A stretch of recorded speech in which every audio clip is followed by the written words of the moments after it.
It was always my dream to use this one, especially when I'm sitting next to the living chair. Welcome everyone. We hebben vertaling in het Nederlands. We have English interpretation. Nous avons également la traduction donc en français und auch in Deutsch. Oh. Wow. I don't know if that was correctly said, but I tried. So I would like to start by saying that I'm very proud that we're all here today for the first ever, the first event of this group as a police intergroup, thanks to the support of many colleagues in the Parliament. I would like to welcome you all today. It's really fantastic that so many people came to this event around this topic. I would like to recognize in particular the many police officers that are here today, some in very beautiful uniforms and others in civil clothes like all of us. Thank you for coming today. Also a very good great welcome to Commissioner Brunner, sitting here on my left. We have already met a few times, and I am really grateful for the way you engage with the Parliament and do your best to join forces to find solutions for current issues. You are the right person in the right place. We're very happy to have you. And of course, a very warm welcome to Jurgen de Lans here, who is here, and Chief Commissioner of the Police Zone Brussels Midi, or Brussels South. He has a lot of challenges, but he's a happy man. Especially today, because we are here to help him. This is a very dynamic police zone with lots of challenges, and we are glad to have you with us today to share your experience and how we can work together. And our last panelist today, many of you already know very well, is Peter Smets, who is a good friend and who has been part of our police events for several years already. I remember our first meeting outside during COVID time, wearing masks and speaking from a distance, and now we are sitting here in this panel.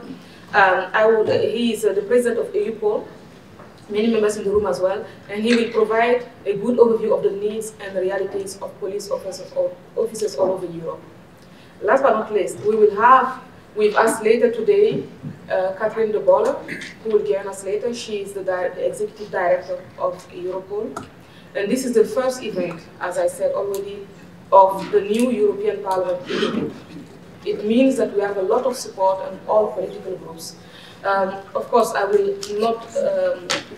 did not forget to mention the chair of the Libe committee, the most important committee of the Parliament, in my opinion, and Mr. Javier Zazalegos. Thank you for being here today as well about this topic. Together with several colleagues, including Mr. Zazalegos, Lena Dupont, who will join us later, Malik Asmani, who just arrived as well, and Jeroen Lenners, who will probably join us as well later. We have worked for several years on giving Europe's policemen and women a voice in the European Parliament and in European policy making, so that their concerns are taken into account. In previous years, for example, we organized events on violence against the police and on the attractiveness of police work as a profession. At the start of this mandate, we worked hard to gain more recognition and visibility for police officers, and we were so happy when all political groups in the Parliament approved our proposal for an intergroup on the police. Now we are at the start of a new mandate for the Parliament and for the European Commission as well. But all of the challenges we discussed in the past are still there, and the fight against organized crime only seems to intensify. With several members of the intergroup, we visited the port of Antwerp 2 weeks ago. We saw firsthand the enormous efforts made to stop drug trafficking through the port. And all of us have, of course, seen the news about the Kalashnikov shooting several times in Brussels. This is probably a turf war between drug gangs. It's often said that organized crime knows no borders. In fact, I think that criminals love borders. They love borders because it makes it easier for them to escape detection. They commit their crimes in one jurisdiction and quickly run back to another one. And this is, of course, where we come in. At EU level, we must do what is necessary to improve international law enforcement cooperation. This is the only way to fight crime more effectively in the age of open borders, global communication network, and innovative criminals. Organized crime is a present and growing threat for the security of our union and for the safety of our citizens. I am pleased that we have a distinguished set of panelists to address these issues today and also to work on them the coming weeks, months, years. And we also have several colleagues from the European Parliament in the room. We will now hear from our panelists. After their interventions, there will be room for questions and remarks from the room. We will then return to our panelists for final comments. And around 12 o'clock, we will also give the floor to Ms. De Bolle, who will then join us. So let me turn to Commissioner Magnus Brunner. As I said, fresh out of Austrian politics, freshman in the European Commission, very patient and kind with the Parliament, with us. We work very well together. And in Austria, you held the finance portfolio in the federal government. And now you are responsible for home affairs and migration, the most exciting competencies in the European Commission.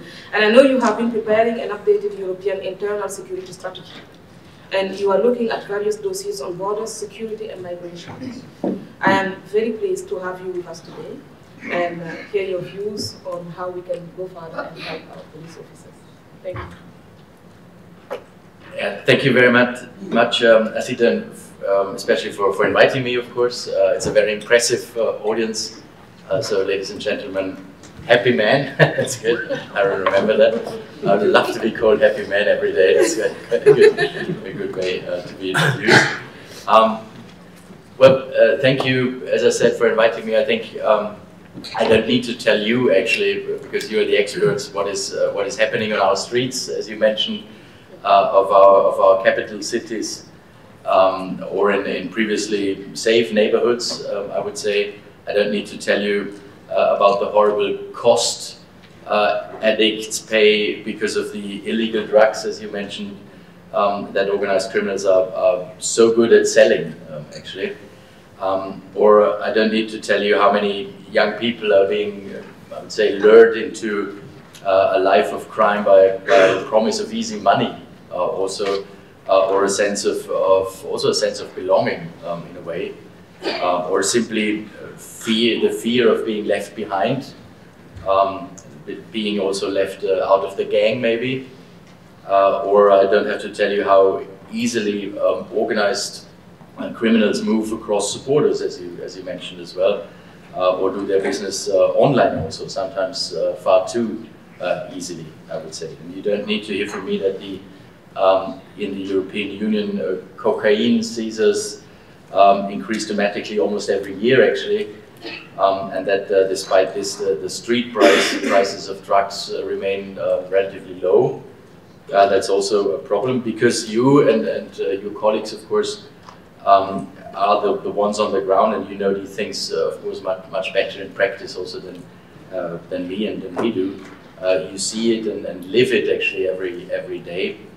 But what we can bring into the discussion and into the conversation is what the European Union is actually able to do to help, to understand in the first place, and then to help on the second in the second part. And concretely, I think it's the question you came here to discuss today, and that's what we try to deliver. So what can Brussels, in a way, not Brussels, but European Brussels, do to help the police officers all together to do their jobs also more effectively? Well, first of all, we are starting a sort of a whole new approach, I would say, to security. And I don't like to say, but we are launching this internal security strategy, as you mentioned, Assita.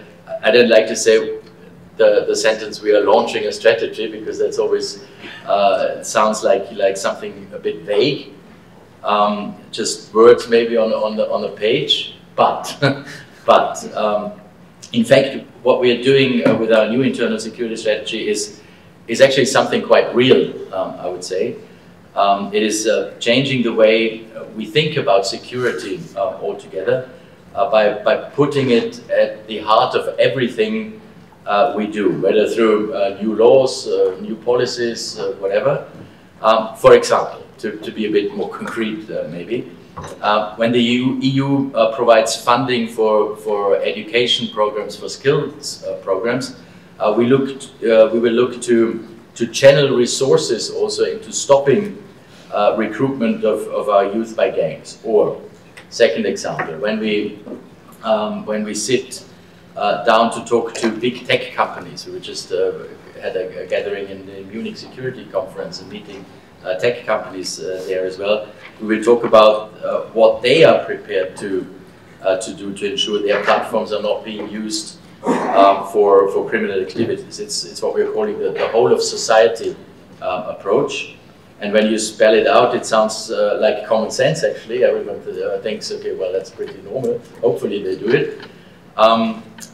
After all, security, of course, concerns all of us, and so we must all cooperate to make it work.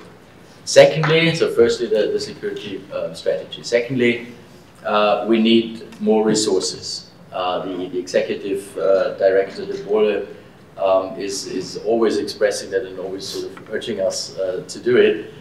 Europol is actually the nerve center, I would say, and that's what she always says, of police cooperation. And I had the chance to be in The Hague to look at it also, and it was great to see how the cooperation works in a very efficient way between the member states and Europol. So if we want that cooperation to improve between the member states and Europol, it makes sense that we have to put the resources also into Europol. And under the new strategy, under this security strategy, we expect to be doubling these resources over time, of course, not from today to tomorrow, but over time. Effectively creating also an updated Europol, one that is equipped and also competent to provide even better support, even more tailored support also to member states and also their authorities, of course, including you, so that we can respond in a more effective way to the most serious forms of crime and also terrorism, both online and offline. And this way, I think Europol can support the member states where they need it most in a practical way and look at it on what they really need in practice. We will also be bolstering Frontex. I think Frontex will also play an important role on that to stop the criminals at the borders, at the European Union borders. The third way, I think Brussels can improve cooperation through harmonizing rules, through aligning rules within the member states, also aligning procedures, practices also, and also maybe updating definitions. Some definitions also are a bit outdated, I would say. So updating that, I would say, will also help. Giving better and more modern tools also to fight crime, and we will take the European Union legal framework on operational cross-border law enforcement cooperation to, I would say, a next level. So that's what we have to do, what we definitely have to do. We had this 2022 Council recommendation. That was a first step, I would say, but there are still gaps and also a little bit of inconsistencies that hurt actually the cooperation, the real cooperation on the ground. In some cases that is due to legal obstacles, yes. In others the gaps are in the framework, itself, and we will work on this across the whole board. The biggest gains on new rules concerns the rules on information exchange. The Information Exchange Directive that was passed in 2023, and that will really help, I think, and I hope, but I'm of course interested in your view on that. I think that will help with streamlining and also mandating timely exchange of information to counter organized crime, to counter drug trafficking, terrorism, human trafficking, of course, as well. But as you know, directives have to be transposed into national law at the end of the day in order to actually take effect also. And the deadline was the 12th of December for this to happen, but we are seeing delays in a number of member states actually due to technological integration issues on the one hand, or changes in the practical work. So we have to work with the member states, together with the member states, either by allocating resources, yes, that's one point, or on the other hand, maybe also providing targeted training on the other hand. But this directive, and I really stick to that, this directive must be implemented. It's a priority for all of us, and for me especially, and for my staff, not just because it is a regulatory requirement and part of our new strategy, but especially because more effective information exchange means also more concrete cooperation at the end of the day, and in turn also enhanced security at the end of the day. So information exchange, I think, will also be helped by the enlarged mandate of the EU Drugs Agency. I think also the EU Drugs Agency should be taken in there, which, as you know, provides key intelligence and also advice. Its early warning system will be transformed into an expanded drug alert system to track the new risks we are facing, developments we are facing throughout the European Union, but of course going even further. For example, the threat posed by fentanyl, not recently, but also in the last months, of course, and years, so we have to tackle that as well. The final way Brussels can help is in international cooperation outside the European Union.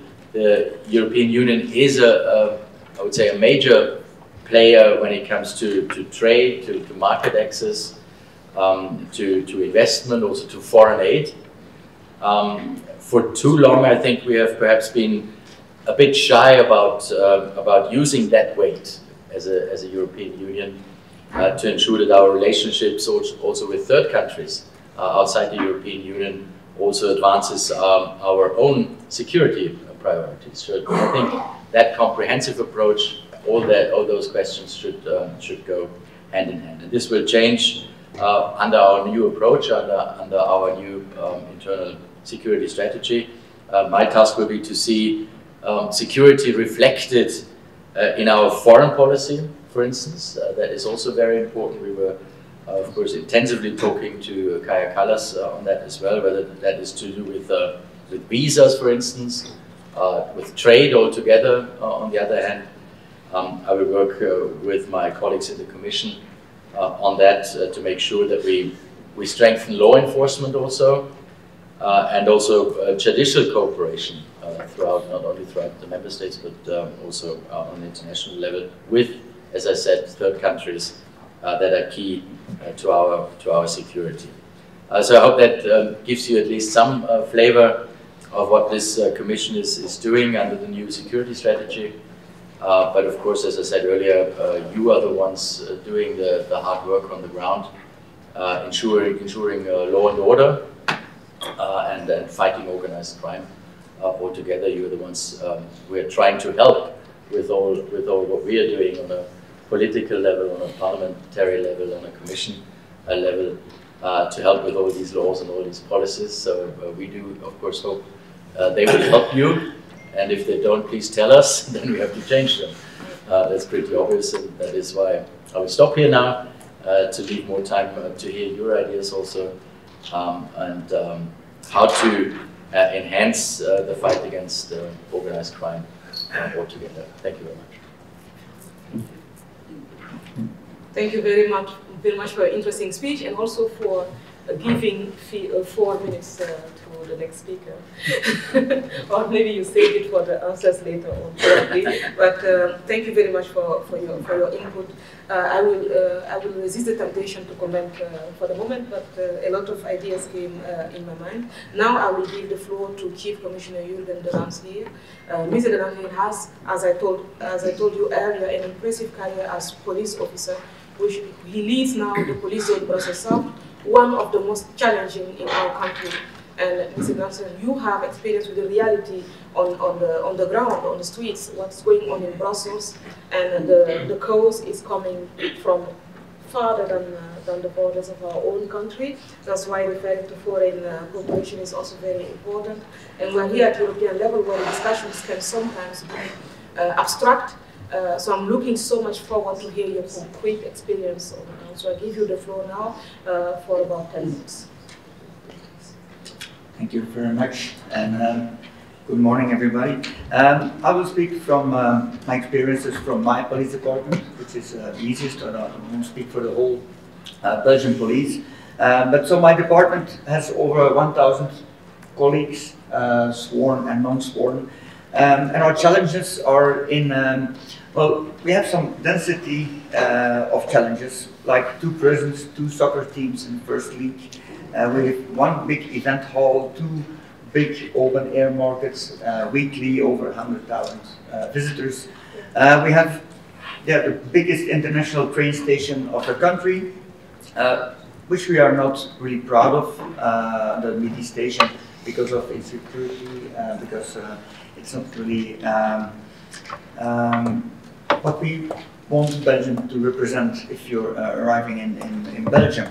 And we have some popular neighborhoods. I call them popular because there's a lot of multicultural, which is enriching, but which is also very challenging and changing all over the years. And everything is internationally related, even our soccer teams. There's a social life, of course, with visitors from all over the world. In our communities, we have, I think, over 160 nationalities living. But we also have that criminality, which has no borders. And that is one of our biggest challenges, and that's why I'm very happy that you are inviting me, the happy man. Sometimes I'm unhappy, Mr. Commissioner, but happy to invite me and to listen to what we are living day by day. And I have a number of good practices that we have put in place, but also some challenges that we are still facing. First of all, we have that irregular migration, and with that comes the exploitation of vulnerable labor and people. Around the Midi station, which is really the example, we have thousands of people living without the real status. They're waiting for asylum or just waiting. And they are there for easy money. They're getting abused by gangs, by narco-traffickers. And so that's one of the challenges, but it's not only the police, because we're now talking about police, but it's not only the police who will have to find a solution for those people and for those problems. But what are we doing? So we are mapping the squads to see wherever they are, and we try to conduct a census of the occupied buildings. We have a collaboration with the Immigration Office, of course, but also with the community services working in it. And we try to be the center of that coordination on migration-related issues. So all things about not only criminality, but also the status of those people, because if we arrest them, well, they're back on the streets a few days later. So we have to put them into a chain to get them out of it. There's the international cooperation on immigration networks, where we try to target criminal activities linked to the migration, and then related to that is drug trafficking, document forgery, arms smuggling, which is always into that the same criminality. When we have drug trafficking, we have armed trafficking, and we have that migration problem. And of course, because we almost forget it, terrorism is still alive among us. We have some good practices because we want to be positive, and that's, for example, our MENA project. It's a census of unaccompanied minor foreign nationals. And we started in 2021 together with the colleagues of Federal Police and the Brussels prosecutor, and we tried to collect data on those minors to see who they are, that analyzes their offenses, We do afterwards, when we arrest them, we do bone tests, so, and we keep that information so we don't have to do it every time again. We try to work together with the assigned guardians, know where they hide out and who are their co-offenders. We try to do identification of the photos, and all that collection we give to our colleagues all over Brussels, but I think it's something that we have to put on an international level, on a European level, where I'm looking to Europol to work with us. Because finally we see that those minors, they're going to every city around, mostly around train stations, because it's an easy way to go. Other key partners in this is that guardianship. We see that some guardians have over 50 minors to follow, which is too many. It's a Belgian problem, of course. If they don't follow them, they get away from us and they get everywhere all over Europe, being new offenders and, in fact, also victims of those gangs. The current status of the project, we have over 300 minors that we have recorded in a database, and the directive project with the Public Prosecutor's Office is nearing completion, so we have an agreement and we would like to spread it, so I think this year can be the year to make an international collaboration on that one. Primary goals on this project is improve identification and enhance support for minors, prioritizing family reunification. The collaboration with Interpol and Europol for information exchange on these is for us very important and is the next step, so we are working on. We also have some new projects. We have a new prosecutor in Brussels, and together with him, we try to secure now for new people from immigration to secure travel documents to facilitate return to of the irregular migrants, because if the status is unstable, if we don't know what we're going to do with them, they will stay, hang around and be the victim and be the next perpetrators of criminal action. So we have to stop that and get them back to their countries if they don't get asylum within Europe. Of course, we need some investigation for this, but it's a new project starting now. We have also some fighting strategies, like targeting perpetrators. We're making now a list of top 100 of people we really want to work on. And working on is not only put them in prison, it's also working on the situation.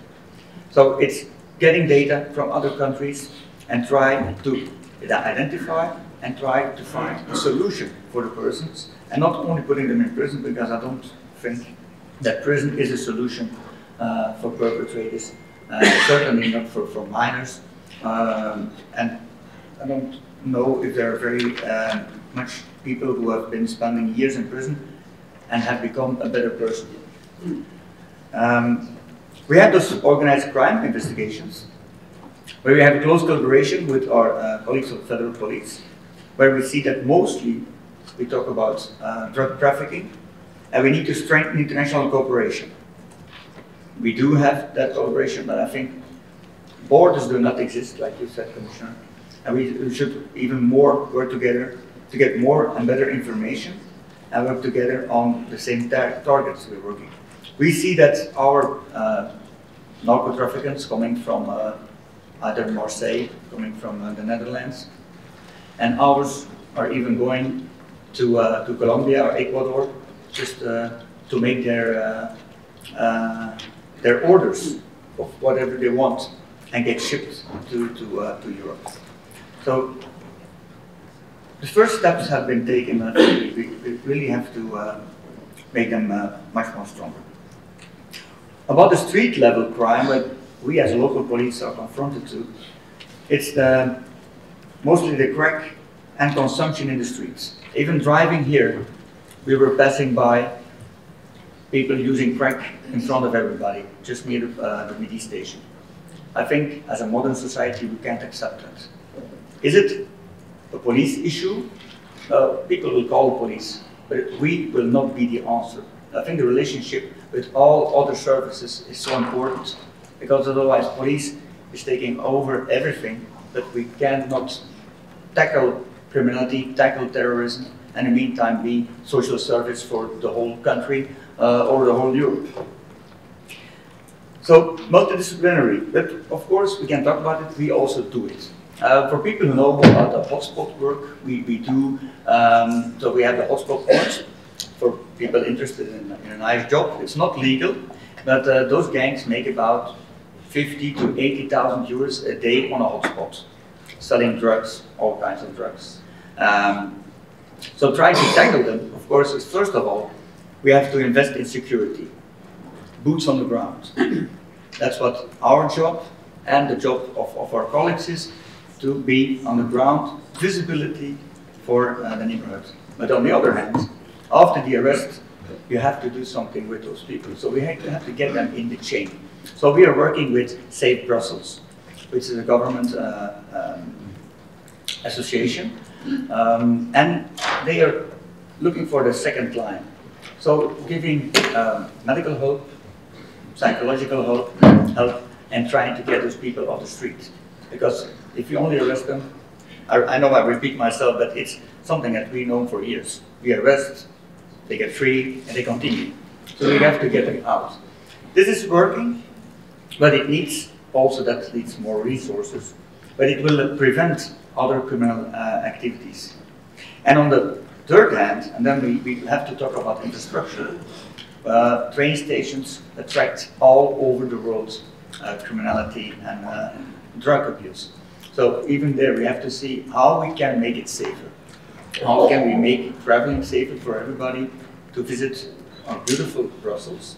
But because here it's very safe, but it's not safe to walk in Brussels when you have those kinds of criminality.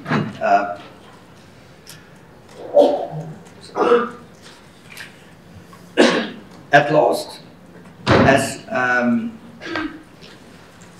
something that I would like to see more, and even we talk a lot about Europol, Interpol, collaboration, but first of all we need solidarity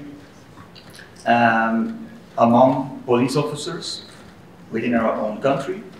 We need better working together, and then we need an easy way to get to international information. And I like it when you talked about it, Commissioner, that data exchange is really the key to success. And of course, there are some legal issues around it and some difficulties. But I think that if you ask me something that you can work on from your job, well, it's to make it easier for us to communicate, to exchange data, to tackle those criminal organizations. That it's the only way that we can do it, is to work together. I listened very carefully. So you talked about innovation. I think we have to do it. We have to innovate. We have to find out what are good practices all over Europe. So I know there's an innovation lab at Europol. We need to make it more known by our police officers, and not only at strategic level. I always like it, and even if we are here together, that we mostly are people of strategic level, but it's the people who are having their boots on the ground who have to know what is possible and what they have to do and what we want them to do. Now, information exchange, training. We need much more training on international level to work together, and of course it demands a lot of resources, but the investment is worth it. And my last point, before you can maybe at the end ask a question if you want to, but is the well-being of police officers. We need to know more, maybe an academic study about what is the impact on our police officers, because they are always, day and night, in front of criminals, but also in front of victims. And at the end, I don't want them to take it home. So well-being of police officers for me is one of our big challenges. Thank you.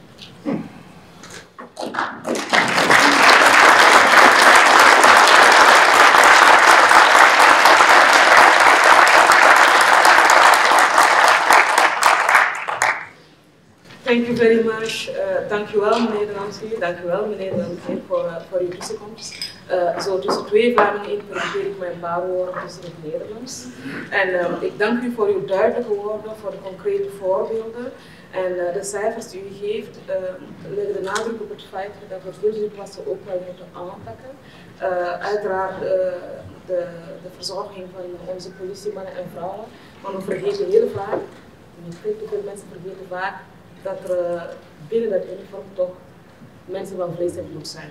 En dat moet opnieuw echt op tafel gelegd worden. We hebben hier juist ook hier op Europees niveau veel meer nodig om deze problemen aan te pakken. We gaan nu snel verder naar onze laatste panelist, Peter Smets. Al jaren actief bij Europol, de beroemde Peter Smets onder de politieagenten. Maar nog betrokken bij het dagelijkse werk natuurlijk. Hè. Ik heb hem ook op de luchthaven gezien. Wij kwamen elkaar onlangs tegen op de luchthaven waar hij aan het werk was en ik onderweg was om te gaan werken in Washington.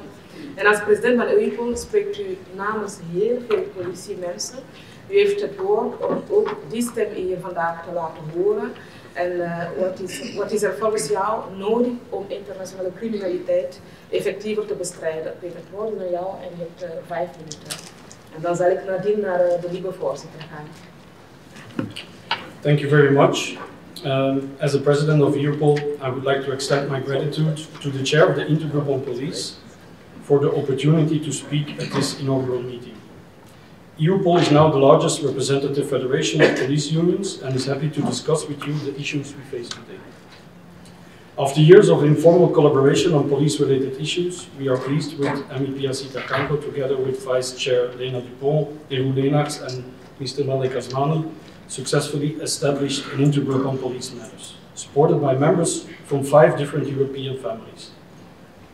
This demonstrates the significance of ensuring a safer Europe and fostering stronger cooperation with police officers working in the field. In the past, we have organized 3 events, one outside the European Parliament and 2 others in this very room, around the same time of the year. These discussions focused on violence against police officers and the attractiveness of police work. The fact that recruitment and retention remain pressing issues will become evident as I continue my speech, and I think as we already heard today in the different speeches. The formation of this intergroup highlights the European Parliament's commitment to internal security. While geopolitical challenges often dominate the headlines, we must not overlook the crucial link between external threats and internal safety. Once external dangers subside, the repercussions on domestic security will shape our reality for years to come. Today's topic, international crime, presents a complex challenge, not only due to its cross-border nature, but also because of the internal and external threats to the various police forces. One of the greatest difficulties in combating international crime lies in the fact that the leaders of these criminal organizations operate from outside the countries they target. In case of cybercrime, perpetrators act from foreign jurisdictions. As a result, police forces must navigate extensive legal procedures before they can effectively address the root causes of criminal activities. These bureaucratic hurdles provide criminals with ample time to reorganize and dismantle their operation the moment they sense law enforcement is closing in. The most effective approach to tackling organized crime is to follow the financial trails and disrupt illicit money flows. Everyone in this room understands that such work is not the responsibility of a routine patrol officer, but rather of specialized personnel. IT and financial crime experts are therefore essential within our national police forces. Despite this need, police forces across Europe face a common challenge: attracting and retaining talented young professionals, not only for specialized roles, but also for general law enforcement duties. While we require experts, we also need dedicated generalists. Combating international crime demands skilled investigators, but also motivated patrol officers, community police officers, and frontline personnel. A security system is only as strong as its weakest link. A well-functioning community policing system can help identify suspicious developments within neighborhoods, Community officers play a vital role in reporting early warning signs to investigators, who can then conduct in-depth analysis of potential threats. A notable example for Brussels involved a community officer who noticed an unusual accumulation of empty pizza boxes outside an apartment. This observation later provided crucial in uncovering the hideout of one of the Paris terrorist attackers. Enhancing the attractiveness of policing careers is crucial. Within the European Parliament's Leader Committee, discussions are underway about formally recognizing police work as a high-risk profession. While this could be a step in the right direction, true reform must go beyond mere recognition. It should be accompanied by concrete measures to improve working conditions. Although some EU legislation addresses police work, these policies often fail to accommodate the unique nature of law enforcement duties. In certain cases, police officers are outright excluded from protective legislation due to the specific demands of their profession. Therefore, the key question is, do we need an entirely new legal framework, or should existing regulations be refined to better account for police officers' working conditions, health and safety? It is imperative that law enforcement personnel receive the same protections and rights as other workers in Europe, rather than being excluded. Another challenge is recruiting specialists arises from competition with the private sector, where companies often enticing benefits such as company cars, health insurance and other incentives, perks that national governments struggle to match. Furthermore, many police forces attempt to hire IT and financial crime specialists within their existing budgets. This often means diverting already limited funds intended for investigative field work to recruit highly skilled professionals for administrative or analytical roles. However, if field operations suffer due to budget constraints, who will carry out essential on-ground investigations? It is clear that additional funding is needed beyond what is currently allocated for frontline policing. In conclusion, if we wish to streamline procedures, secure additional resources and make police work more appealing, we must foster closer collaboration between policymakers and field officers. Without sufficient personnel, the process intelligence and conduct investigations, even the best data collection efforts will be in vain. This intergroup represents an important first step in addressing these issues. Europol and its 310,000 members are looking forward to further cooperation in the future. As a representative of officers working in the field, we must also commit to improving conditions for our colleagues and work together with our representatives. Together we are stronger, and our colleagues, they deserve better than they have now. Thank you for your attention.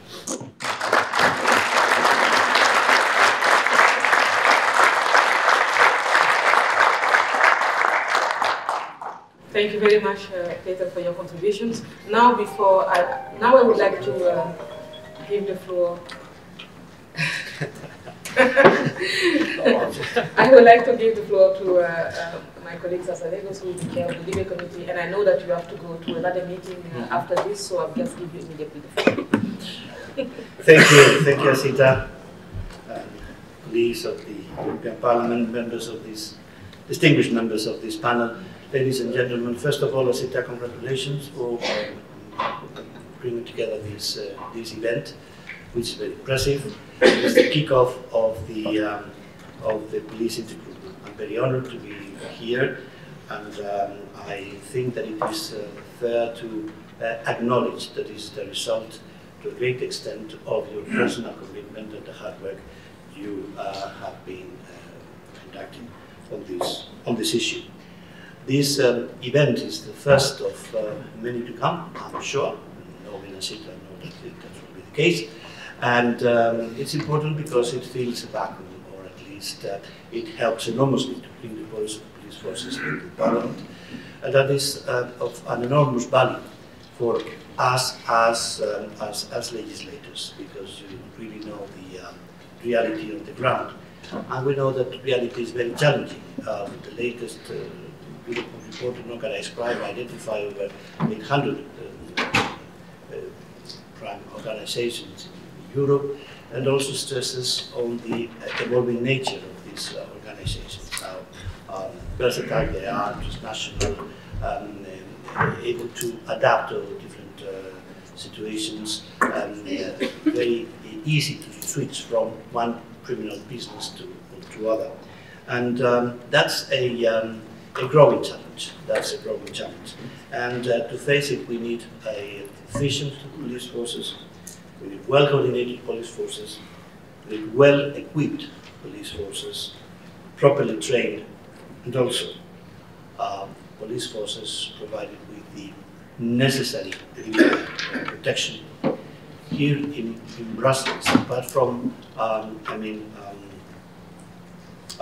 express our gratitude to the Commissioner as host of our security in this capital.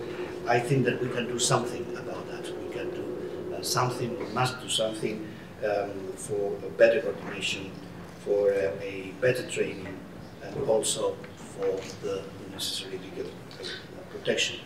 I think that the key for being able to face this challenge is cooperation and technology. It doesn't mean that we do not count on the old school police work. I think it's absolutely important because the human factor will continue to be extremely important.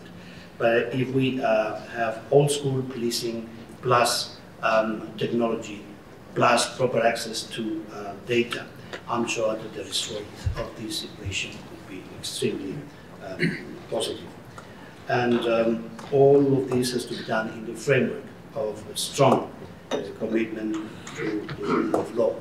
Policing is all about law enforcement, and law in democratic societies as ours are rooted in values and principles that make us stronger, that make us trustworthy, that make us more reliable. And I think that these are three words that should define the role and the perception of the police force in a democratic society. We in Parliament have our own responsibilities. After the Lisbon Treaty, you know that the home affairs issues are a shared responsibility. That's why we want to deal with the proposals to come from the Commission, and Commissioner Brunner has a very, let's say, important month ahead of him. We are looking forward to receiving the legislative proposals and reports by the Commission on quite a few very decisive issues to deal with at the legislative process. But again, I think that we have to be more active in review our positions and data access, in review our positions on how technology can evolve and work for a more efficient police work, because technology is always evolving, and we don't want our police forces to lag behind the criminals, which we know are at the very front line in the use of technologies.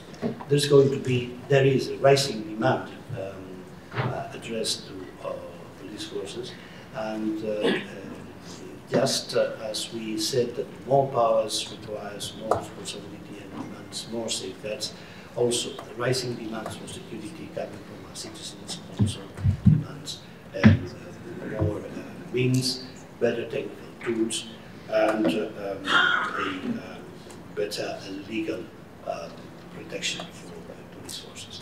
I can assure that we will be dealing very actively with these issues in the Parliament, and I really think that events like these will help enormously to encourage our reflection and the legislative decisions that argue on those matters. I think that in the Libre Committee we will be able to find good working relation among all the political groups, and so far I can say that the discussions are encouraging. So thanks for your attendance, and thanks Assita for your impulse to this intergroup, and I wish Commissioner Brunner the best luck in his responsibility, and commit the work of the Parliament in good faith in order to find the best legislative options to be put in place. Thank you. Thank you.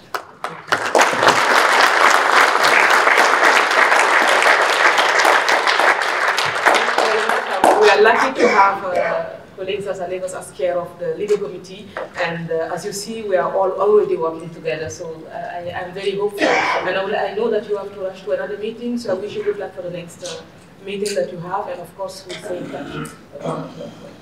Thank you. Thank you. And while Mrs. Allegos is walking out, he will soon be replaced by Catherine De Bolle, who will come in to address you about Europol and the challenges that they're facing and what she's expecting from the Parliament. But Commissioner Brunner needs to leave as well to go start working on all the things that we spoke about, or to continue working, because I know he's already doing. That would be a bit late. Yeah. He's already working on that. But we'll take 3 questions from the room. Merci de votre intervention. Je suis Alain Parmentier, le président de l'Association européenne des policiers LGBT. Dans ce cadre-là, nous sommes en lien avec Frontex sur notamment l'afflux de migrants qui souhaitent venir au sein de l'Union européenne, justement à cause des problématiques qu'ils peuvent rencontrer dans leur pays d'origine. Et on est face à nos collègues qui ne sont pas formés sur cette thématique-là, et donc ça crée beaucoup de difficultés. Entre des gens pour qui la thématique n'est pas banale et assez taboue, ça nous donne beaucoup de difficultés pour être en lien avec ces personnes-là. L'actualité récente internationale nous montre qu'il y a a priori pas mal de personnes, notamment transgenres, qui souhaiteraient pouvoir venir prochainement dans l'Union européenne, et donc il faut qu'on s'apprête tous à avoir cet afflux de façon très urgente. Donc on est en lien avec Frontex. Merci à vous pour les éléments d'information que vous avez pu nous donner. Est-ce que vous, de votre côté, vous avez cette nécessité de formation, vous avez des informations à nous donner? Parce qu'on parle d'argent qui est nécessaire, et de formation. C'est vraiment cette thématique-là qui nous semble importante. And I will go to the second. Merci beaucoup, Monsieur. Je passe à Monsieur De Bolle, to you. Sehr geehrte Frau Abgeordnete Kanko, sehr geehrte Frau Abgeordnete Dupont, sehr geehrte Herren, vielen Dank für die Initiative, eine Intergroup ins Leben zu rufen. Als deutscher Polizist und Gewerkschaftsmitglied stelle ich fest, dass hier Polizistinnen und Polizisten im Raum sind, die täglich die Menschen in Europa beschützen und wir zunehmend selber besseren Schutz brauchen. Wir stellen in Europa fest, dass wir Polizistinnen und Polizisten uns nicht mehr leisten können, in Ballungsräumen zu leben, weil die Wohnungspreise zu hoch sind. Es gibt zu wenig Polizeiunterkünfte und, wie angesprochen, ist die Pension und die Bezahlung in Europa stark unterschiedlich. Herr Kommissar Brunner, wenn Sie in den kommenden Tagen Ihre Sicherheitsstrategie vorstellen, würde Ihre Sicherheitsstrategie auch eine Sicherheitsstrategie für die Beschäftigten, also für Polizistinnen und Polizisten beinhalten, insbesondere zur Verbesserung unserer Arbeitssituation, unserer Ausstattung und unserer langen Dienstzeiten, die wir auf den Straßen in Europa verbringen.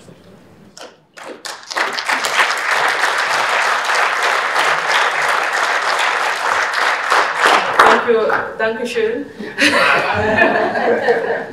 I will take the last of the 3 questions, and colleague Mep Tinkinen, yes, I will say like less than 1 minute. Thank you, Madam Kanko. My name is Sebastian Pyykkönen, and I am an MEP from Finland representing ECR. First of all, I want to give my thanks for organizing this important event today. Thanks to all of the speakers and panelists for their valuable contributions. Europe is facing a multitude of serious security threats, such as Russia's imperialistic war, various hybrid threats, Islamic terrorism, human trafficking and smuggling, as well as drug trafficking. Enhancing our internal and external security needs serious focus on the EU level. What this means in practice is that the key agencies such as Europol and Frontex need to further be strengthened in the next multi-annual financial framework. As we know, organized crime does not recognize national borders.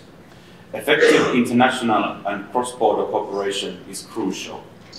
I would like to ask the Commissioner Brunner. Recently, a number of European countries have reinstated internal border controls, namely France, Germany, Italy, Austria, the Netherlands, Bulgaria, Slovenia, Denmark and Sweden.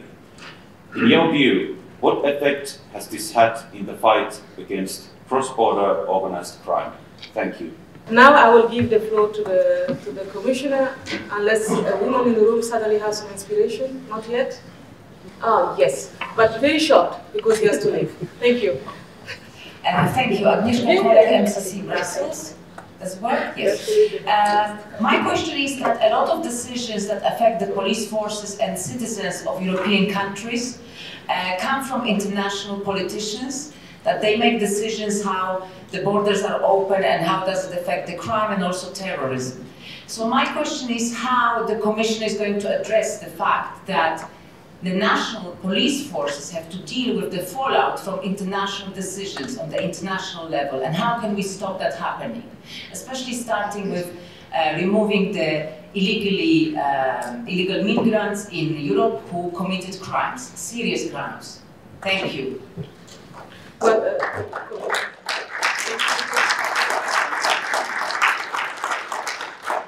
I will give the floor to Commissioner Brunner to give a general comment, also taking the questions into account and the interventions of the previous speakers, including the police agents and the officers in the panel. Thank you, and then I will go to Vice President. Yeah, thank you very much. First of all, for your interventions and comments from the practical perspective, which of course helps us hopefully a lot when we shape the legislation altogether on different aspects, because all the questions were on different aspects when it comes to Schengen and when it comes to returns, also illegally. Migrants being illegally and irregularly in Europe. But I come to these questions. Training and money on a European Union level. Yes, that's what I tried to tackle in the beginning when it comes to the resources of Europol, of course, on a European level. But it's always the question on which competence it is.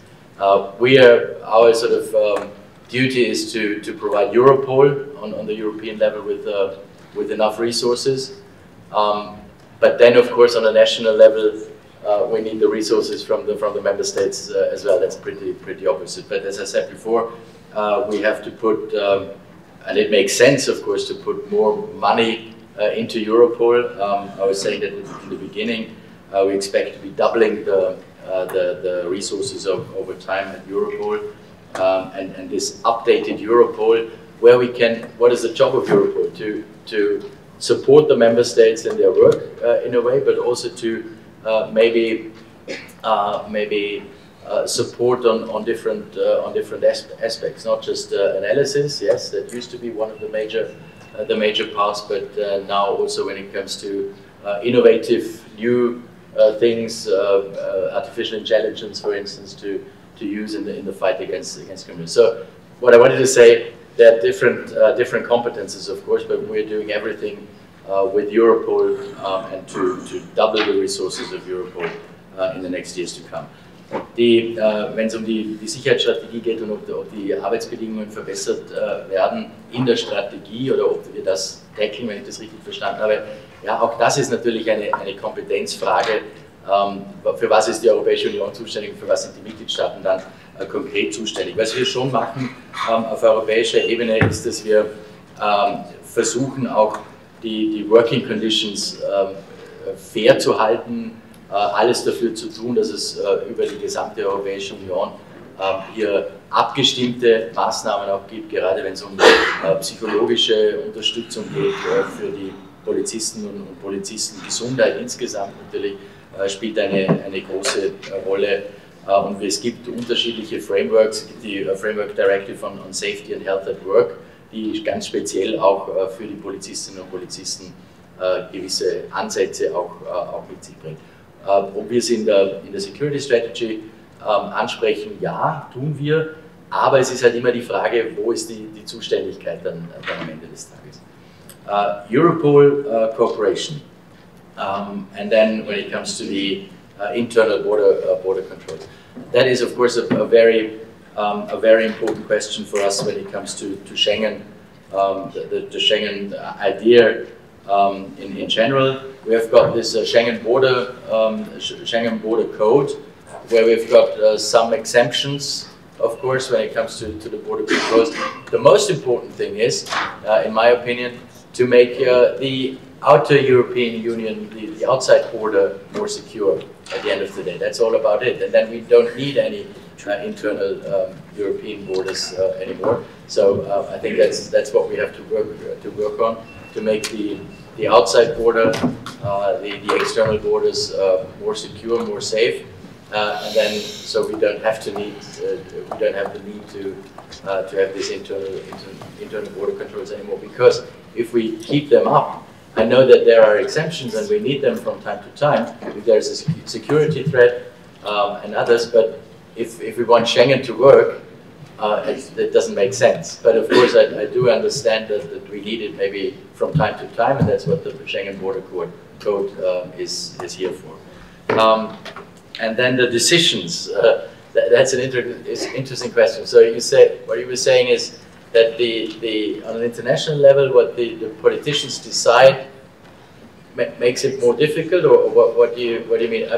When I understood it right, the answer must be our return legislation, which we're going to present next week. I think that has to be the answer, because there we exactly try to tackle that, because it's not understandable for nobody in the European Union, and not for me as well, that we've got only about 20 or 21% of all the people who are illegally in Europe are being returned. Only 21%. That's just not acceptable, in my opinion. So that's why we are delivering the new return legislation next week, which is trying to exactly tackle that problem, that we are being more effective, more efficient also when it comes to returns. And the ones who pose a criminal threat and a threat to the security, they have to be treated differently, I think. They have to be treated we have to be even more efficient and more effective, and harder also when it comes to return. So that's what we're all going to tackle in the return legislation. So please have a look at it next week. It will be Tuesday in Strasbourg, where we're going to present it.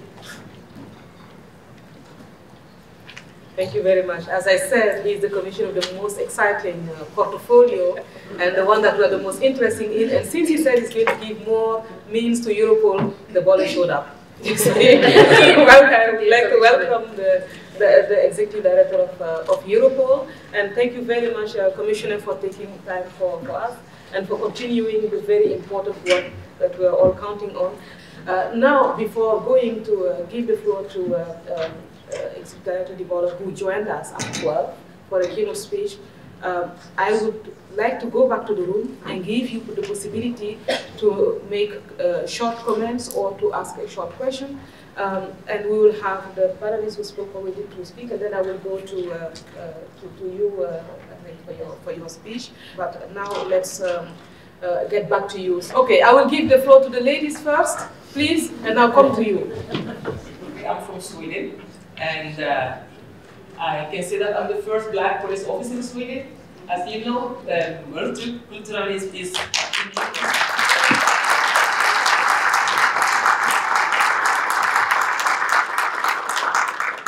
and my question is, in Sweden, youth crime has increased, the violence is more severe, and those youth are looking to the social media. So I wonder what your suggestion or sanctions against those companies.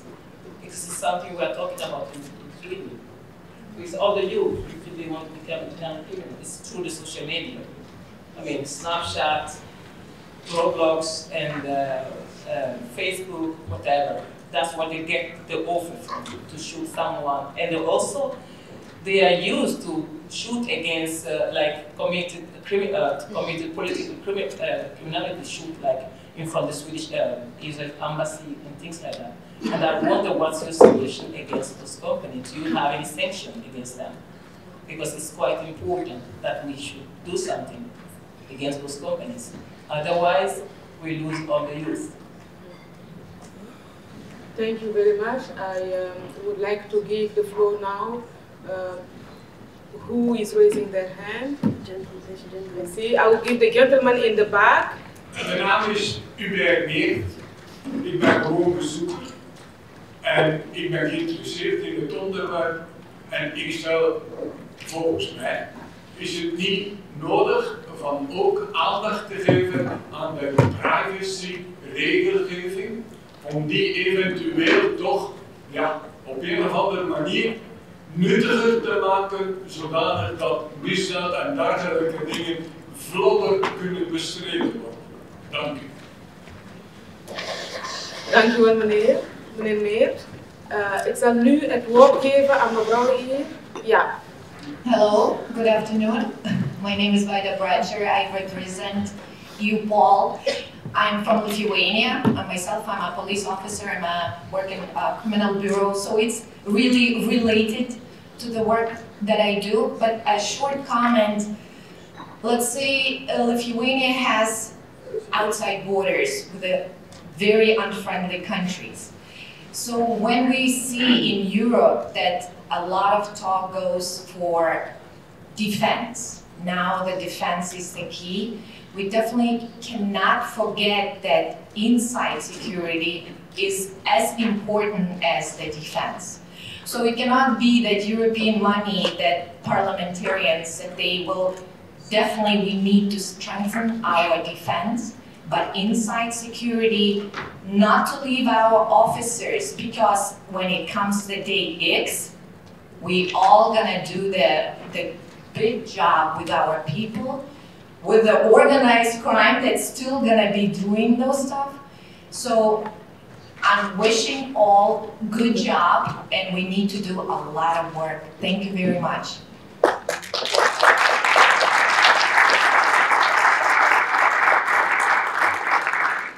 Thank you very much. I will take two last questions. We still have 3 minutes.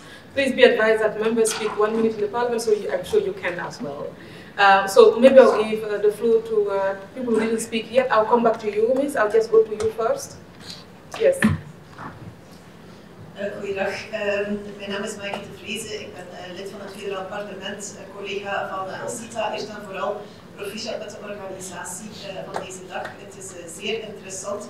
Ik heb hier zeker en vast ook van meneer de landsheer Frank en Vrij ook gehoord met welke projecten zij bezig zijn. En hij drukt ook met zijn vinger op de wonden dat wij hier in Brussel geconfronteerd worden met niet begeleide minderjarigen. Zonder enig verblijf hier, op welke manier zal dan in de Europese Unie ook met deze problematiek rekening gehouden worden, bijvoorbeeld met de terugkeerrichtlijn toe. De grenscontroles, ik vind het jammer dat meneer Brunner geen echt antwoord gegeven heeft op, komt er ergens een of andere onderzoek of dat die nu eigenlijk hun nut hebben bewezen of niet. Wat zijn de resultaten daarvan binnen de Europese Unie om dat plaatje te leggen? En een laatste, als het dan naar de mensen van Europol toe, wat zijn jullie verwachtingen nu werkelijk naar de Europese Unie toe? Wat zijn jullie prioriteiten? Wat moet daar wijzigen als we die strijd tegen de drugscriminaliteit willen winnen? Dankjewel, collega.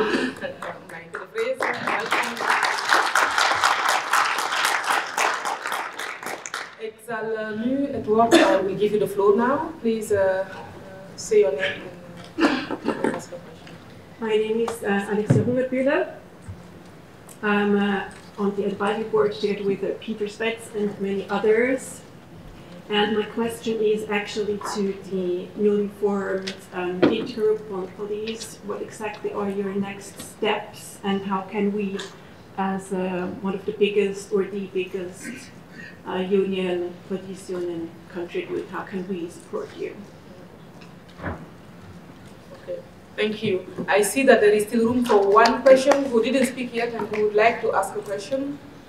Yes, please go ahead, 1 minute. And if you want, you can split it in 30 seconds for you and 30 seconds from the women, for the woman in the back. Ich will es versuchen. Mein Name ist Roland Voss, ich bin von der Bundespolizei in Deutschland und ich kann Ihnen sagen, wir haben dieses Jahr Geburtstag. Schengen wird 30 Jahre alt, 40 Jahre alt, eine lange Zeit. Und was hat man damals besprochen? Nämlich die europäischen Außengrenzen sicherer zu machen. Und das ist in 40 Jahren nicht gelungen. Das wird auch in vielen weiteren Jahren sehr schwierig sein, die europäischen Außengrenzen sicher zu machen. Die Migration wird eine entscheidende Rolle spielen. Und an den Grenzen, um diese Frage vielleicht auch beantworten zu können, leisten unsere Kolleginnen und Kollegen eine unglaublich tolle Arbeit. Sie greifen so viele polizeiliche Sachverhalte auf, dass die Schränke nicht reichen, um die Akten zu lagern. Das heißt, wie wichtig es eigentlich ist, innere Sicherheit zu praktizieren. Und das hat sehr wohl und sehr viel auch mit Migration, mit illegaler Migration zu tun. Deswegen bin ich auch über Ihren Vortrag ganz sehr dankbar. Sie haben uns aus vollem Herzen heraus gesprochen. Und Europa ist so fragil. Europa muss, solange die europäischen Außengrenzen nicht sicherer sind, an den Innengrenzen sicherer werden. Da spielt Kooperation, grenzüberschreitende Zusammenarbeit eine wichtige Rolle. Die muss finanziell unterstützt werden. Und da wäre ich Ihnen sehr dankbar, wenn Sie dazu vielleicht einige Ausführungen machen können, wie Sie europäische grenzüberschreitende Kooperationen mehr Aufmerksamkeit, noch mehr Aufmerksamkeit widmen und vor allem auch mehr finanzielle Möglichkeiten widmen, damit auch die Nationalstaaten ihren Aufgaben besser gerecht werden können. Vielen Dank.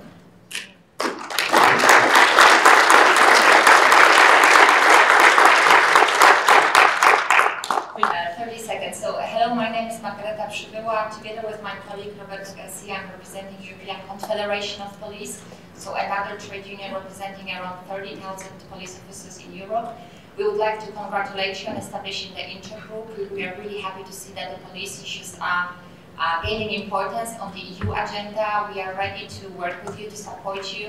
And the number one priority for Europol is violence against the police. So I think we are together here with you, Europol, advocating on this. We really need to tackle this issue. And as a first step, we suggest to start collecting and exchanging data on violence against the police in order to exchange best practice and improve safety trainings for police officers. Thank you very much.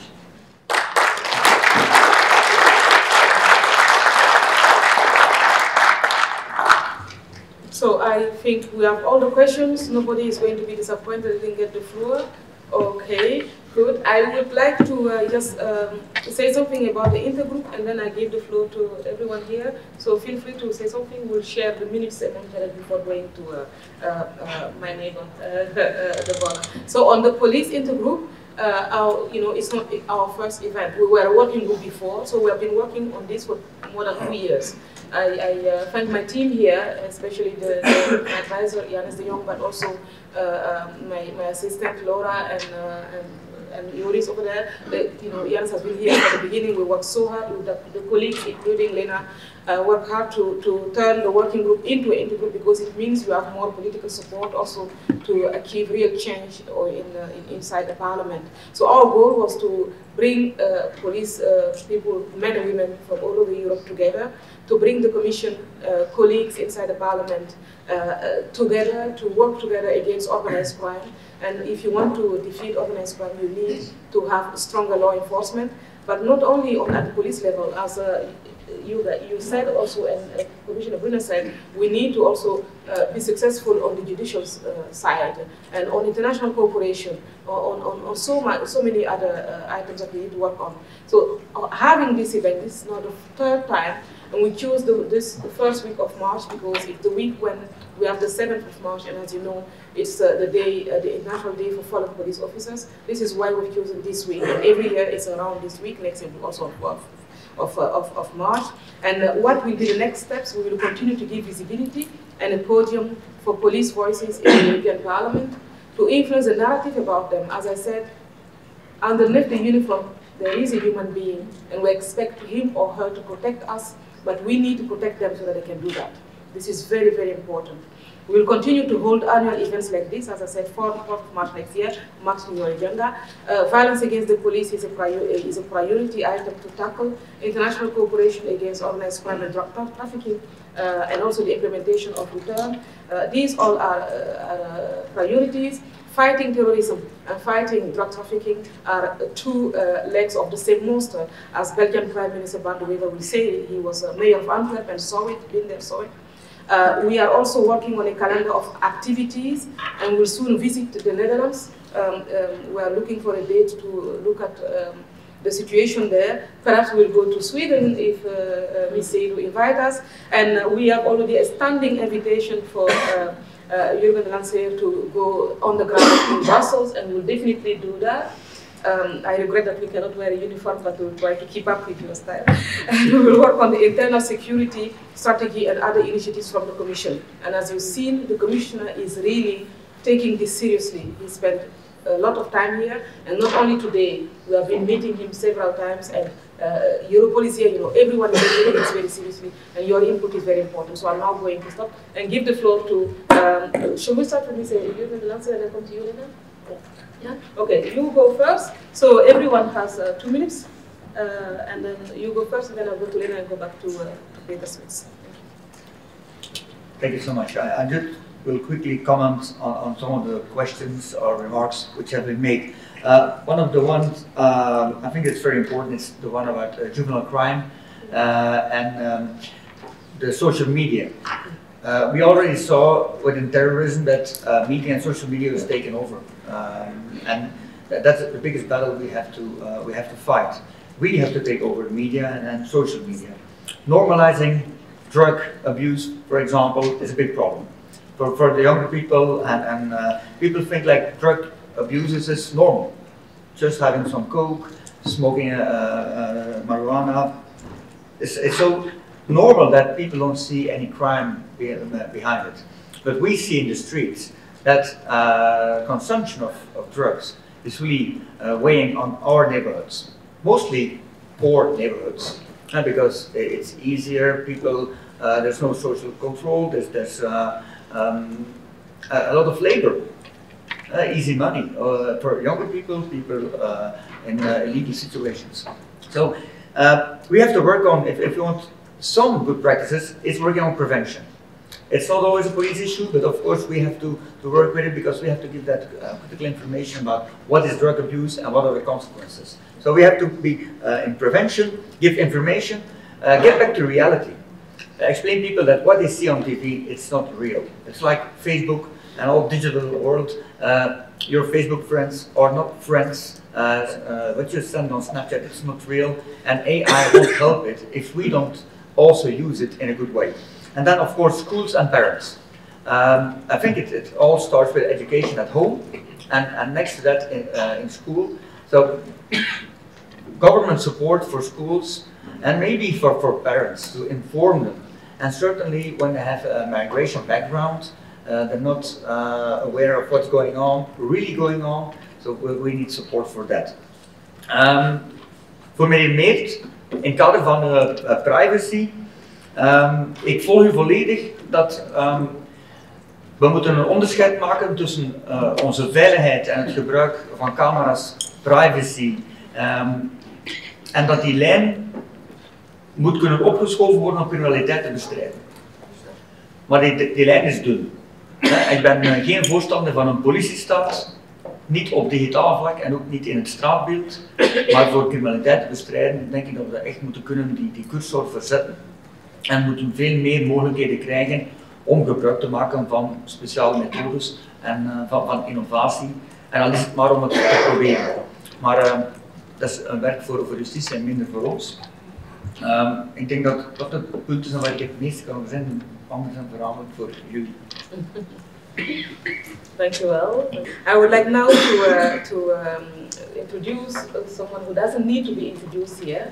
Thank you for joining us. Thank you to our panelists. And a short story I would like to share about Ms. De Bolle is that years ago, when my 17-year-old daughter was very little, we were watching the news and we saw a woman with a police uniform on television explaining something very seriously.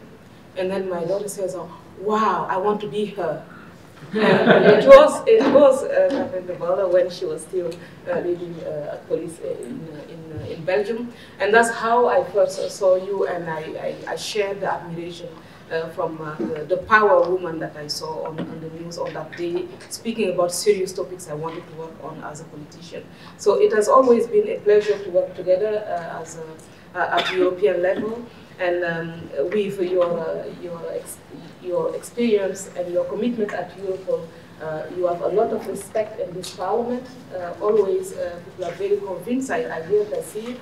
And with the expanding mandate and a unique view of the crime landscape in and around Europe, we need more than ever a bigger role, a stronger role for Europol, and we feel that the Commission also would like to give more power to our police. So I would like to give you the floor for the keynote speech. You have 15 minutes.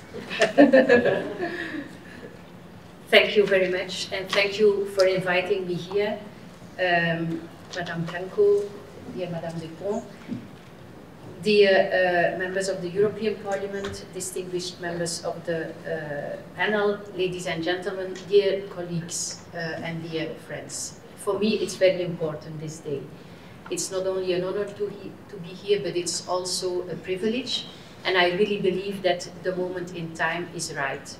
When I just arrived a bit too late, because yesterday I was in Spain, where we were working on fight against organized crime, people residing in the European Union and enjoying the money laundered by drugs crime. So we talk about it a lot of time, and I think the moment is right, also when I listen to the questions you have about privacy, data protection, young people involved in organized crime. What do we need to do to tackle organized crime in an effective way, and how can we come together closer to work even closer together in the future? I would like to speak to you today about the evolution and the future of European police cooperation, how we see it from a European perspective. I am proud to be the director of Europol. Europol was established in 1999. It was the former Chancellor Kohl who had a dream. He wanted to have a European FBI. And why did he have this dream? Because a lot of police officers in that period in time already understood that they needed to cooperate on European level. And they needed to have a safe and secure place to exchange information related to serious and organized crime and terrorism. And Chancellor Kohl, he proposed the European FBI, but for most of the countries this was not feasible, because sovereignty is really important.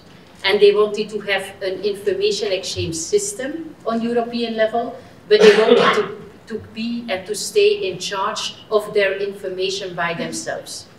And so until today, we work in that spirit. Europol has to be a platform for European police cooperation. Europol is the criminal information hub for everything that's linked to serious and organized crime, terrorism and cybercrime. But you, the police officers in the member states, you continue to decide what we at European level can do with your information. Can we share information from Brussel Zuid with Germany? Can we do that or can't we do that? You decide on that. What do we have to do with the information we receive? Do we cross-check the data, or can we use the data for real operational support? Do you need experts from Europol? Do you need people on the floor with you on the ground when you have an issue? What we see the last years is that the trust in Europol did grow. We see that in the figures. And that is for me a clear sign that at European level we work closer and closer together. When I look at 2015, just before the current Europol regulation entered into force in 2016, at Europol we supported around 800 cross-border investigations. Now in 2024 we supported more than 3,300 operations into organized crime and terrorism, so 4 times more than in 2015. And the same for the information exchange. In 2016, around 700,000 messages were exchanged in the European Union, Now in 2024, we have more than 2 million messages that are exchanged in between the law enforcement agencies in the European Union. So you see that European cooperation is already a fact, and it is happening on a daily basis, on a multilateral basis or on a bilateral basis. And this also showcases that more mature international law enforcement connection and more connection with the national law enforcement authorities is finding its way on the European level. And you see that there is an understanding that serious and organized crime, terrorism, and cybercrime, you cannot fight it alone anymore in the member state. You have to work together with the colleagues from the European Union. Because what we see in the last 25 years is that we live in a new era. We have had the technical revolution, which resembles an industrial revolution, but the transformative effects of the revolution we are now in are much bigger, and the pace is much bigger, because we have the digital nature of it. And we believe from a police side that the interconnected and the digital world has fundamentally enriched our societies. But we have a very dark side, because also the criminals use and abuse this technological development. They followed a similar path in evolution. They adapted to technology and globalization, and it has a negative impact on our society because, as Lena also mentioned, organized crime is extremely borderless. They look for the gaps in the system, and they abuse, of course, the gaps in the system. And there are still a lot of gaps in the system, because we are, when we look at internal security, it's a matter of sovereignty. You choose what you do, and there are some things that can be done together at European level, but not everything can be done and solved at European level. So they are leveraging technology, and I can say that at police level, if you ask me what we need to fight serious and organized crime, we need to have access to technology. And we need to be able to use technology in our criminal investigations. And we see that we are now hindered by privacy rules, by data protection rules, but also by knowledge. Who is well aware of artificial intelligence and Gen artificial intelligence? Who has the right tools already to use artificial intelligence in criminal investigations? What we saw during Corona with organized crime groups is that they are very agile, and they adapt very quickly to changing environments. We saw that from the physical environment they were operating in, organized crime groups. During Corona, they really went to the digital environment to operate in. And in the beginning of Corona, we saw that they looked for specialized people in the digital environment to hire them in to make the business for them. Now what we see is they have their resources by their own. They have their digital natives in their organizations, working for them and developing the tools they need to spread fake news to young people and to try to recruit young people for organized crime, to try to recruit young people for terrorist attacks. We at police, I can tell you, at Europol at the moment, we have the authorization to use 7 artificial intelligence tools for the investigations we have to manage, because we always need to have prior authorization from the data protection supervisor. 7 tools, not Gen AI, not sophisticated AI, for instance, a translation tool. When we receive data, I can refer to the Sky OCC case, we receive data, we all speak English, we don't speak Albanian, we don't speak Chinese. We needed to have translation tools. That is a kind of AI tool we use at the moment to understand when there is a threat to life in the communication between the criminals. So that is really something we need. But I think we are on the right path. We understand already that we need it, and we are working on it.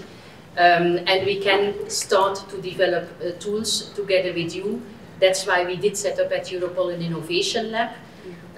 in the member states, you tell us what you need, and we try to develop a tool that can be used by you in the National Law Enforcement Agency for free.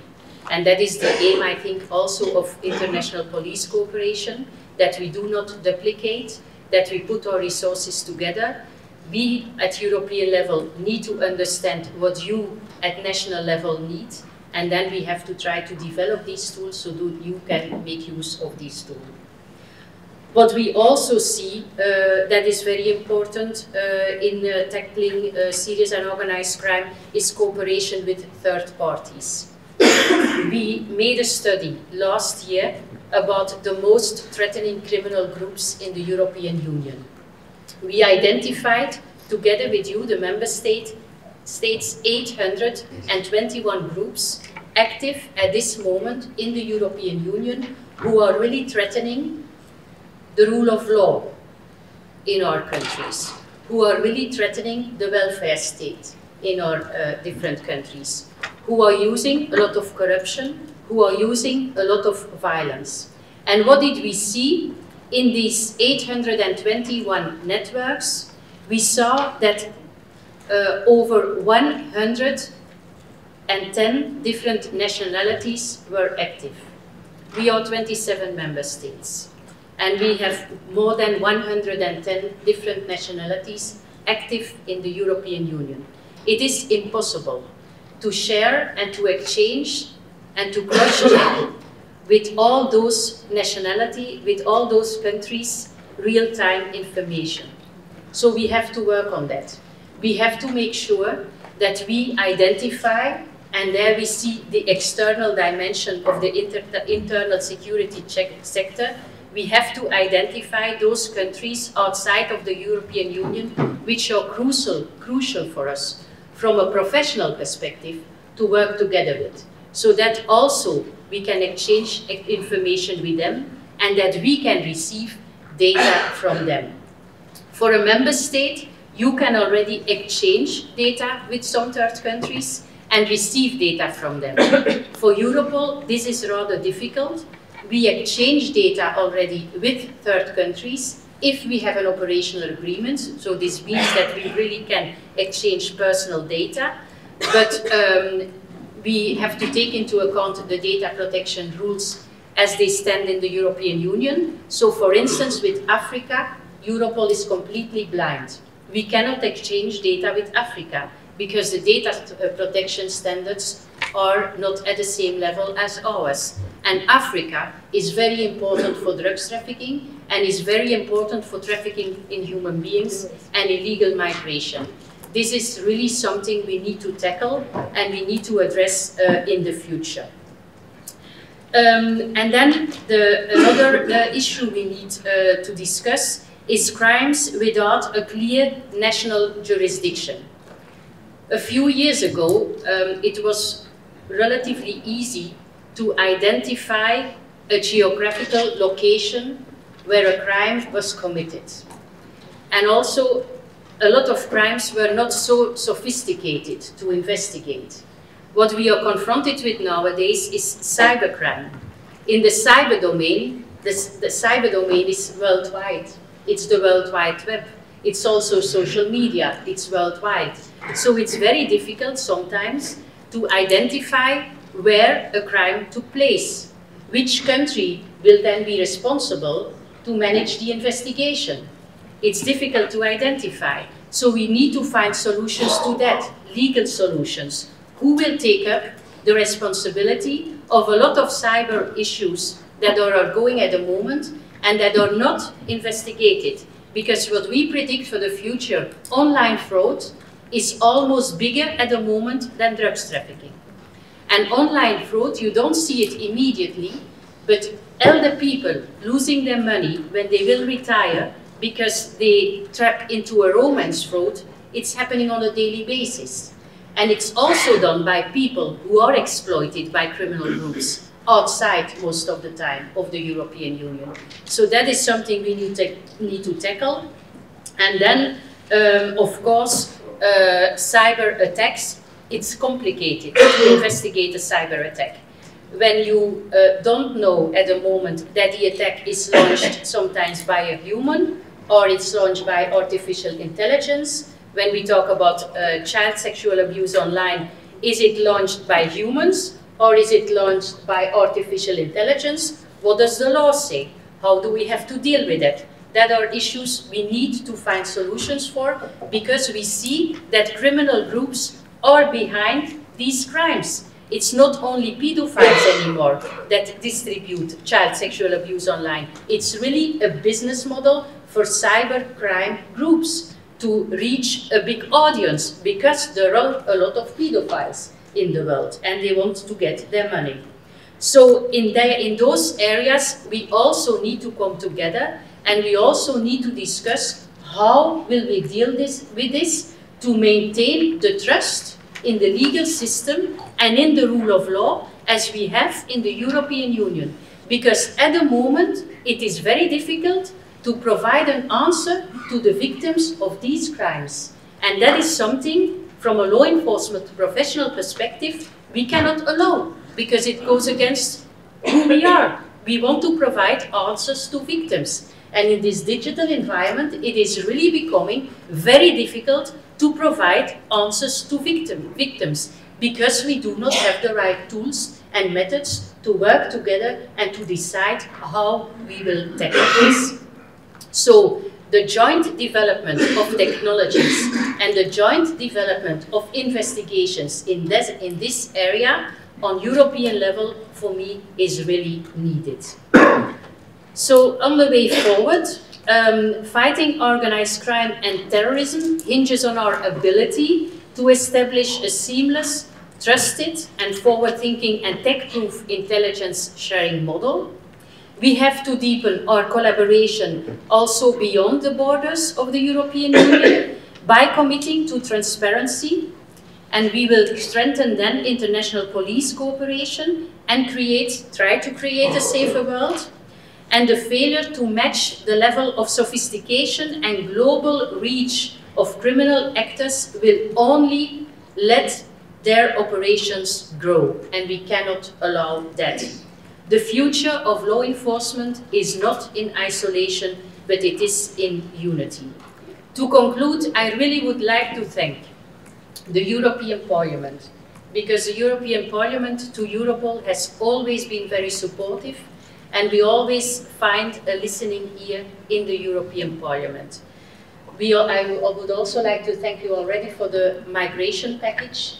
Also Europol will receive more resources in that area, and we will be able to work on more actionable data also with third countries.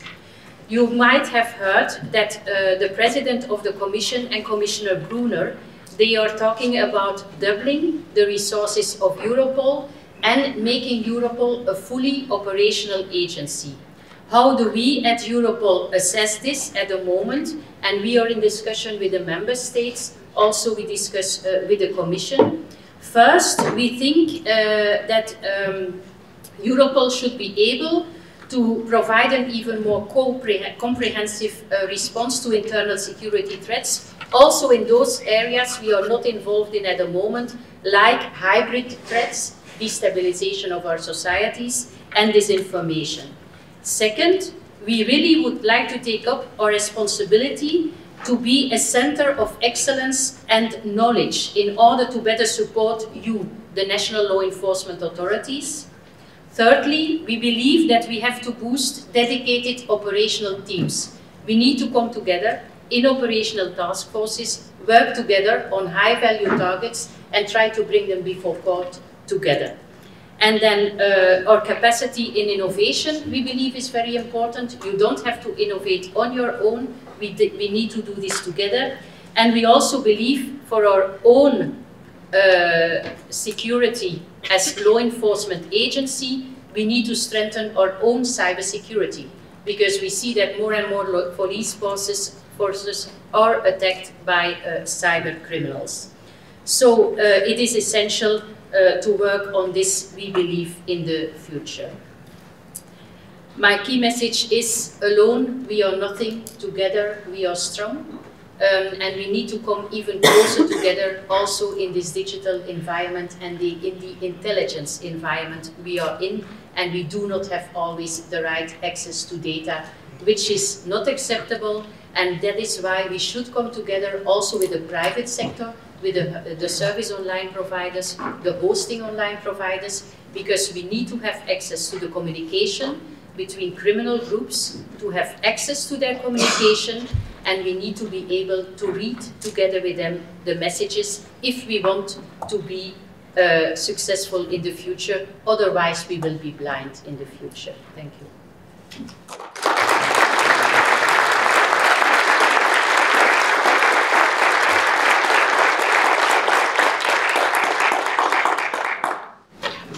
So all our speakers here today are from different perspectives, and they have been showing us what we can focus on, and there is a lot of need for better cooperation at all levels, but there are also many opportunities for better cooperation, as we've seen today.